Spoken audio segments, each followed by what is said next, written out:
The Chicago Police Department has tightened its policy on taser use, rewriting the rules to discourage officers from shocking people who are running away or otherwise vulnerable to injury. The change drew little public notice when the department enacted new use of force policies in October. The revised order was issued a month and a half after a Chicago Tribune investigation detailing the department's reliance on the weapon pointed out that the rule changes the department had announced did not specifically ban shocking people who simply run away and pose no serious threat. That prohibition has been adopted by other large police departments and endorsed by reform advocates and use of force experts who note that taser shocks can cause people to fall and sustain devastating head injuries.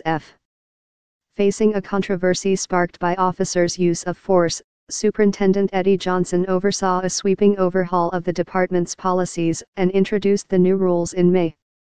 Experts criticized the taser policy as too permissive, while the union representing rank-and-file cops argued the department didn't even have the right to change the rules without bargaining with the union. But 5 months after the new rules were unveiled, the department issued a taser policy containing a lengthy revision. The order now includes a section that advises officers not to shock people who run away, are intoxicated or could fall and suffer a head injury. Among other things, the new language stops short of firmly banning taser uses under those circumstances but says that, when practicable, department members should avoid those uses. The department's force policies are significant not just as guidelines but because they dictate conduct that can lead to discipline for an officer. The rules apply to a weapon that top department officials have increasingly embraced as an alternative to shooting people. The department has increased its stock of the weapons more than 5-fold from about 745 in 2015 to about 4,000 now, enough for every officer responding to calls to have one, said department spokesman Frank Giancamilli. And the department plans to buy about 3,000 more in the near future, he said. The rule change is a step in the right direction, said Dominique Franklin Sr., whose 23-year-old son died after an officer deployed a taser while trying to arrest him for allegedly stealing a bottle of vodka from a downtown convenience store in 2014.